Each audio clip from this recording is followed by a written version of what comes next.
The digital world moves fast, but real growth comes from real conversations. This is e-Coffee with Experts, where marketers and founders share what's actually working in SEO, AI, and digital growth. Grab your coffee and fuel your mind as we chat with top minds about their wins, struggles, and lessons you won't find in a blog post. Brought to you by Digital Web Solutions, we bring real talk to help you grow your business, one episode at a time. Let's get started.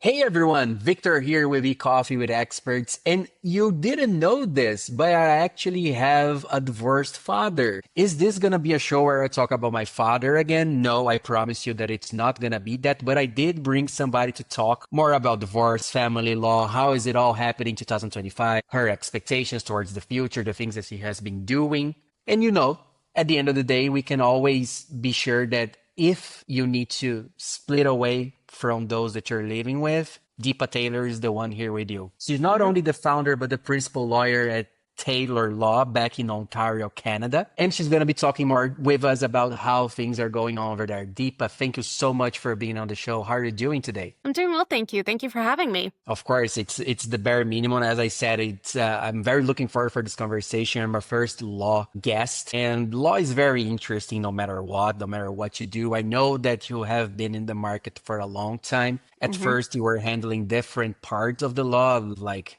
business, civil, employment, but right now you're focusing on family and divorce, right? So why don't we start by just asking who you are, how long have you been in this field, what brought you towards opening your own firm, and you can get from there. What do you think? Sure. So my name is Deepa. I am the owner and founder of Tailor Law. It's my law practice, and I am the principal lawyer here. We have a team of family and divorce lawyers, and we service the greater Toronto area and beyond here in Ontario, Canada. So in terms of the practice, I actually started off as a sole proprietor. This practice started off with me, my laptop, and my cell phone, and That's it grew great. over time. Congratulations. Thank you. I now have a team of people behind me, and the business has come a long way. And next year is going to be 10 years for us as a practice. So I'm really looking forward to that. And yeah, I'm just glad that we still get to service people in our community. That's great. 10 years, it's not something to be shy about. Not a lot of companies make it to the 10th anniversary. I was going to say not a lot of marriages get to the 10th anniversary, but we're going to get to divorce in a little bit later. Why don't you start, since you already mentioned the 10 years gap, how was it for you 10 years ago? How was the market compared to how it is right now? If you can just walk us through the beginning, literally that moment where you were by yourself. I think that would be great. Yeah, I think I was just in a place in my life where I wanted to take a risk in my career. I started the practice quite early on, and, I just went in with this mentality that I want to utilize my skill set to service people. That was always the underlying goal. And I think that with a lot of the people that I spoke to early on, that really resonated with people, especially in law, where you're going through something and you just don't know who's able to help you and where to turn. So from there, I started building a team behind me that shared those same values. Our motto here at Tailor Law is that we provide legal expertise with human understanding.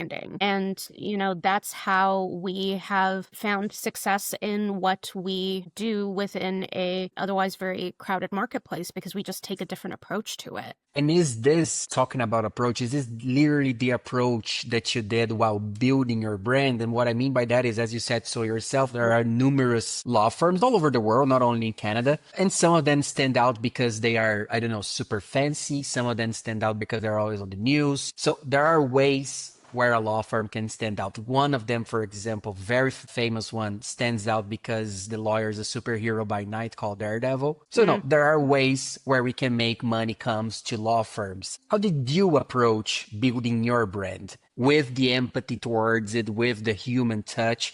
But was this always a part of your pitch? Was this always a part of your marketing endeavors? How was it all? I don't think that was a conscious decision. I think Okay. brand in the business is a byproduct of me as a person, value providing legal expertise with human understanding. And the brand and what the business has become is a bit of an offshoot or byproduct of some of the core values that I own as the founder of the business and that I've instilled into our team in terms of how we render the service and how we approach client relationships and family law matters. That's actually, you see, if I were to get a divorce for myself, I would want to work with somebody who knows what they're talking about. Because if we go to a general lawyer, and I'm not talking with any mean manner here, but it's either a case of they won't have too much time to take care into my own case.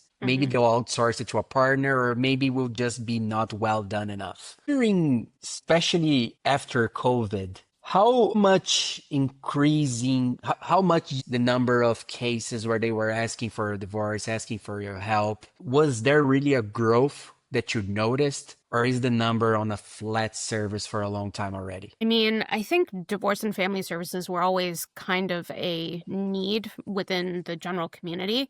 I just think that COVID really exacerbated those pre-existing issues. It didn't in and of itself create something new. It just put pressure on the cracks in relationships that were already there. The byproduct of that is we did start getting busier after that, specifically in the area of family and divorce. And, we just kept on doing what we've been doing, which is, approach family law matters with that human understanding that people were going through. And that is so critical within family law. In family law, I mean, you are selling the trust in the firm, you have to partner with a firm that you trust that they're going to do a good job of your matter and that, your interests within your case are at the forefront. That's what we strive for. You talking about this right now, I would actually ask you in regards to how you make sure that people feel safe talking to you, because we have several ways right now. I know that you produced educational content for the public with articles and podcasts. You even have a mentor program. But is this still the goal and the ways that you're finding to make sure that you're, on top of people's mind? Or is in 2025 a different marketing method, a sales method that you're utilizing as well? So we try to stay at the forefront of what's going on in our field. So we maintain our skills and our level of expertise. What I try to do when speaking to clients is to really just focus on their matter when I'm first speaking to them and demonstrate my expertise. Typically, when I speak to potential clients for the first time, I will try to keep it open-ended and let clients tell me about what's going on in their own words. From there, I will interject and I will seek clarification on their legal matter as needed. And after that, I analyze their legal matter based on how I see it, based on the law, as well as being a decade in practice. And from there, I try to demonstrate from the first interaction that we will advocate for you. We, as I say, most of those that are watching us right now, our first interaction with someone like you is usually through TV shows or movies, right? And you have usually the stereotypical image of a lawyer. Let's say you're a woman, right? So next to the woman of the divorce itself, trying to rip off everything out of the man, trying to get all their cars and their houses. Oh my God, poor guy. He just cheated on his wife 10 times. He didn't deserve to lose his car. Is this how it really is down the line? Are you finding your customers? And of course, I'm asking in a way where we won't disclose any single one who's working with you. But generally speaking, is this what the TV show shows really how and what's happening in real life? I mean, I think TV and media just sensationalizes what lawyers do for a living. It's, one of the reasons why I don't really watch a lot of lawyer TV shows is because it's so different from what the day-to-day practice of law I imagine is. But overall, there's a time and a place for aggressive advocacy. And that is an approach that you can take strategically, depending on the circumstances and what's going on in someone's specific matter. But the starting point for most family and divorce matters is let's negotiate a separation. Let's try to keep amicable, because that's the win-win-win for everybody involved. It's a win for our client, it's a win for the opposing client, and it's a win for any children and family members involved. And, for a lot of couples who go through a divorce, their children are at the forefront of their minds. So resolving things amicably and learning how to effectively co-parent with somebody that you're no longer married to is important. Unfortunately, you can't force another party to sign on the dotted line. And in those cases where no matter what efforts are being put into creating that separation, sometimes you have to litigate your matter. And at that point, we have a candid conversation with our client and we say, best efforts have been made in trying to negotiate a separation. This isn't the best use of your legal fees and our time. We recommend that you need to file an application in your matter now. And just because you filed an application in the court system doesn't mean that the negotiation stops. It just means there's a level of accountability for the other side to meaningfully come to the table to try to resolve the dispute. We usually, and I say we again, everyone here, but it's usually heard of some of the parties not wanting to sign, right? As you said, so you can make them sign right there. Is there right now like a maximum time that somebody can try and run away from the signature? Or no, they can just like, if they hide themselves well enough, they can be like for years and years still married but not being there in the marriage. I mean, there's no real like maximum time as to how long negotiation can take. I mean, negotiating a separation agreement is a voluntary endeavor for both parties involved. The problem becomes when the other party doesn't want to cooperate. You can't force their signature because it requires a level of voluntary involvement. Same thing with if there's hidden assets and the other party isn't fully disclosing their financial position. The only way you're truly going to get answers to that is going to be through a litigation process where you're requesting disclosure. And, that's where we have to just explain to our clients that, ideally negotiating a separation agreement would be the way to resolve your matter. But based on your specific situation and our experience in the industry, we get a sense of where certain family law matters are going to go. We provide that honest assessment to our clients and say, you need to file an application now. Is there a case, and again, you don't need to disclose anything at all, just so that people can understand even better about your life. Is there a case where you remember fondly where everything went very smoothly, or is it like the standard and things go smooth? I mean, oftentimes things go really smoothly when there's a lower level of conflict between the parties that are getting divorced. So some of the matters that have resolved really amicably has been because both of the parties have communicated with one another that, these are the terms that I'm willing to settle on. And then they take it to their lawyers and they say, okay, we've already discussed this.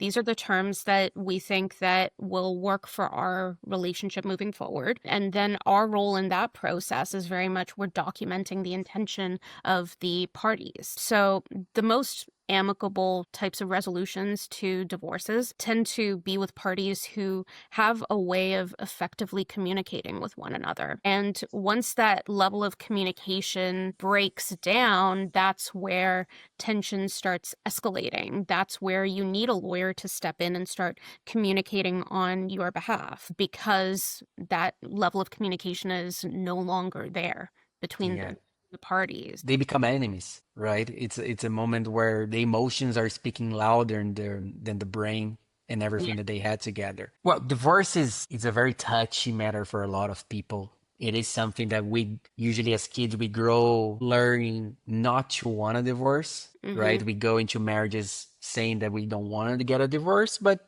we never are ready for what life's going to throw at us. My question to you, now that we have delved a little bit more into how it is your day-to-day basis, I would like to ask some of the operational side of things. Sure. So whenever we're talking about, let's pretend I just got a divorce, I need to find myself a lawyer I don't have already.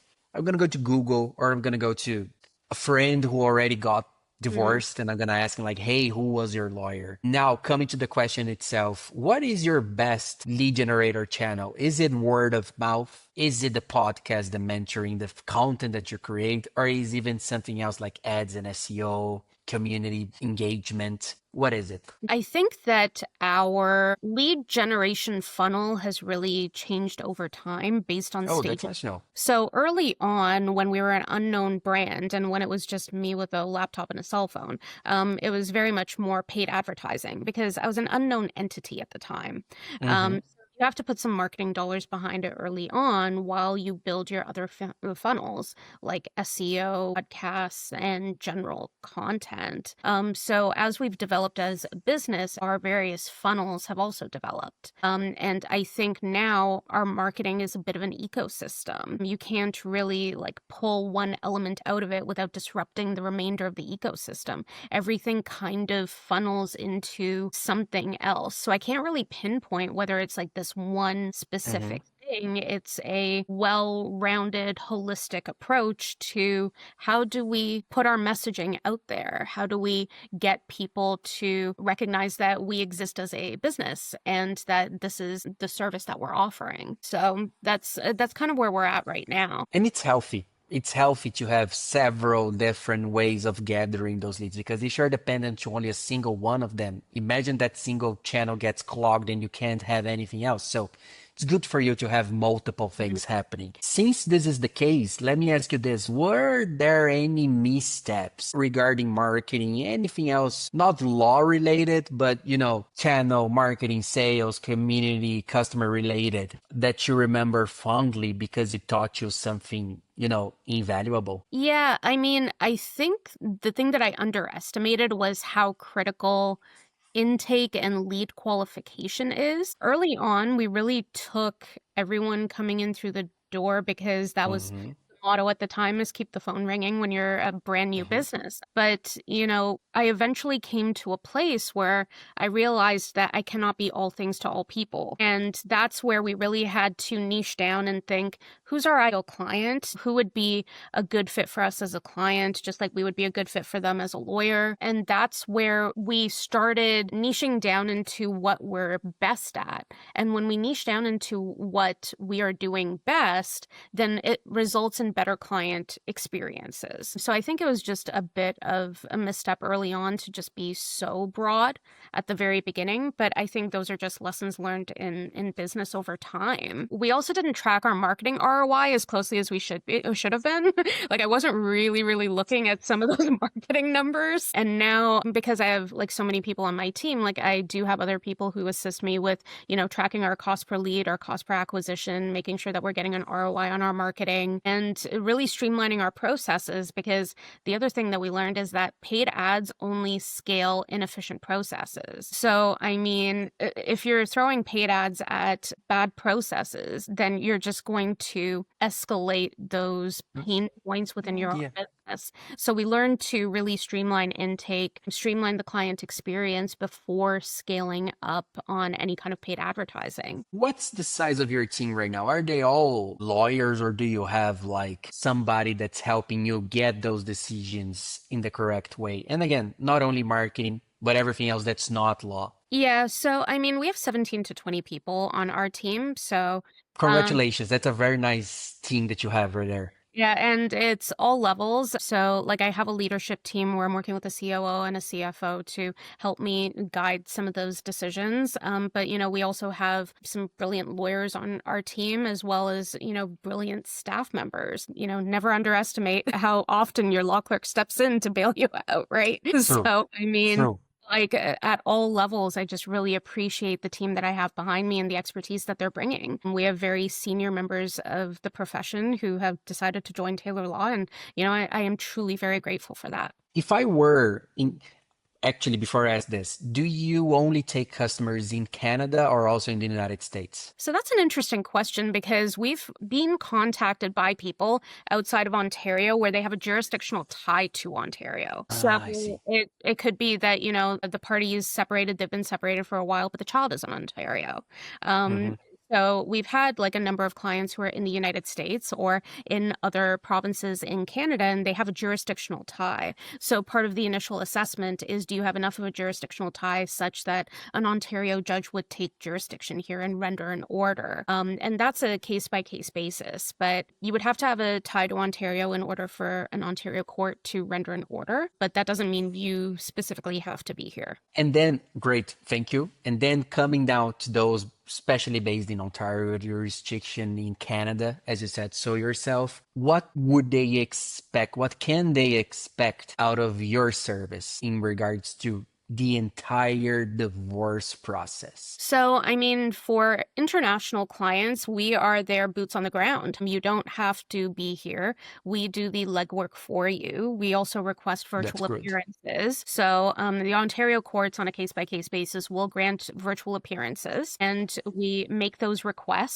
so that our clients can also attend. And, you know, at the end of the day, if things need to get done on the ground here, we're the ones doing it. That's actually a good point. How much has it changed since 10 years ago in remote, digital signature, so many things? Yeah, post-COVID, the actual family law system has really evolved. So prior to COVID, it was a lot of paper. And I was practicing at a time where you had boxes of evidence and that you were taking to court, and you had a lot of paper. And I always had this vision of more of a cloud-based practice just because of my year of call when I started my practice. And despite being cloud-based, we still had a lot of paper because the courts were not cloud-based. So we had to do the printing, the binding, the submissions to court. Now, a lot of that is digital, and the Ontario court system has really evolved to allow for digital signatures, online service, online filing. And, you know, that has really streamlined our operation because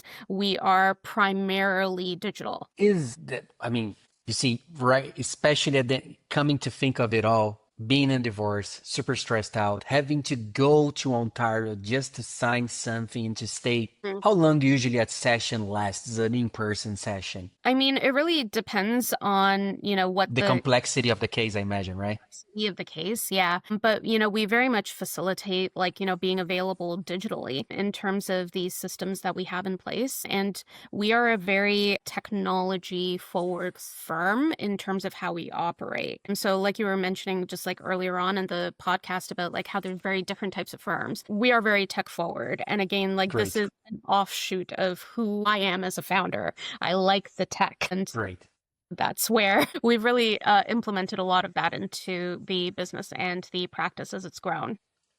Well, since you touched on this subject, let's talk about AI. How's AI helping you? How's AI helping your firm right now? I mean, there's so many AI tools just out there. Every day you have new ones. Yeah, and it's like, you know, there's so many different like use cases. I think that in a lot of ways it can really help to train people and upskill to the next level, especially for younger members of the profession, to have a tool that can kind of be that legal specific tool that you utilize to ask questions if there's a certain issue or point of law you just need a refresher on. You don't have to go and search in a database anymore. You can ask an AI that's been trained on that same data to just, you know, I need a quick refresher on something that I learned or touched on last, like maybe 5 years ago, and it'll pull it up. We also have legal technology that will summarize a lot of documents for us. So if you need a quick summary of what's going on a matter, then, you know, that's something that we utilize. And we use a lot of AI note-taking. And, you know, instead...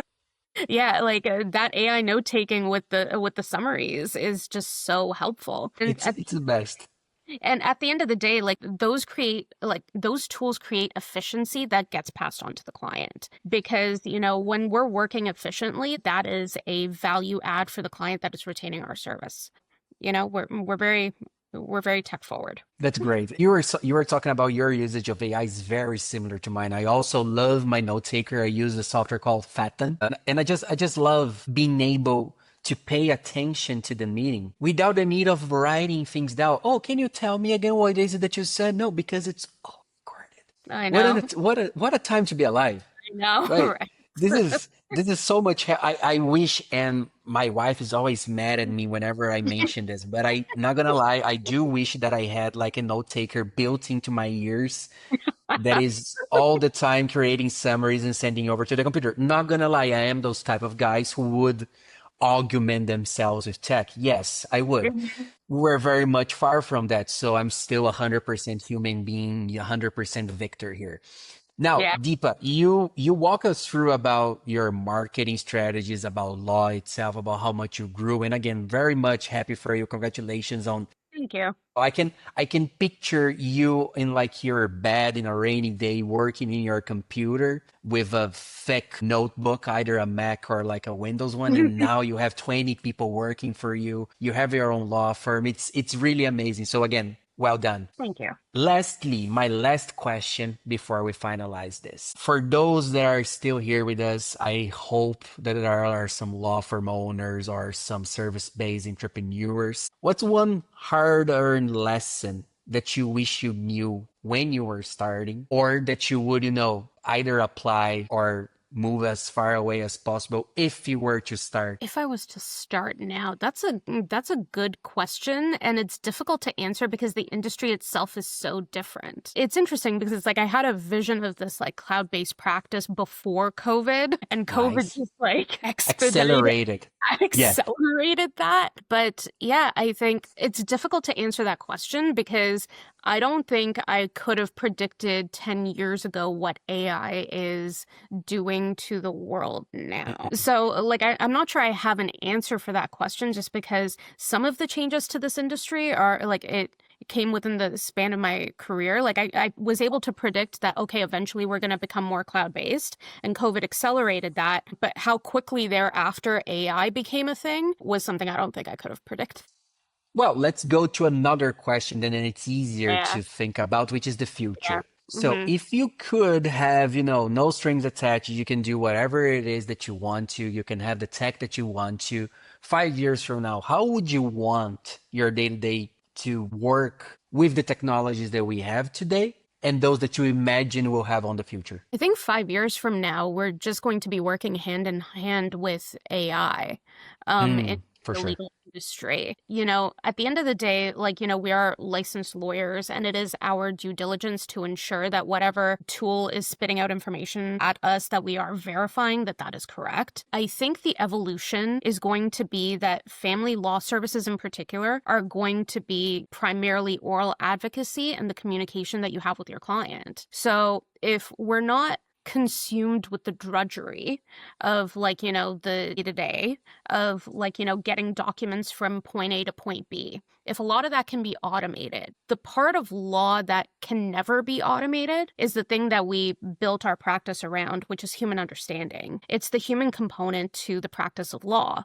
It's your ability to understand human dynamics and advise your client. It's the ability to stand in front of a judge, whether it's virtually or for some of the in-person appearances we still have, and be able to advocate. And those oral communication skills are going to become so much more important because that's the human component that no AI can replace effectively. Let's hope it stays like that. Yeah. For your sake and my own, let's hope AI never replace the human touch of communication. Deepa, this is the time that we have. I'm very much super thankful for you being here, talking more about your market with us. As I said, it's my first time with somebody in law, so I was naturally eager, and my expectations were very correctly set. You were a very good guest, and I appreciate so much the time that you put here. Before I close, any last advice that you would like to give to those watching us? Any last words that you would like to say? I think for anybody who's going through a family and divorce law matter, just know that, your legal professional is there to be that like guide through that difficult time in your life. And, there are people like me in the marketplace who truly want to see you succeed and help you with the next chapter of your life. So at the end of the day, there are people out there who are happy and willing to assist you, and you're not alone. No, that's 100% correct. And for those that are watching us, if you're based in Canada, you know where to look for in the matter of you needing a divorce. But if not, just follow Deepa. Just follow the links down the description below. At least one more follower, one more content being engaged is always helpful for everybody. Deepa, thank you so much for being on the show. Hope you do very well for the remaining of the year. And we're going to have you back soon to talk more about how things are. Maybe 2026, once AI is even bigger in law, we can come back and discuss how it all changed since this episode. What do you think? All right. Sounds great. Thank you very much. Perfect. No, perfect. You're the best. Everyone else, thank you so much for sticking with us here. This has been Victor. Deepa's here with us as well. Until the next time, take care.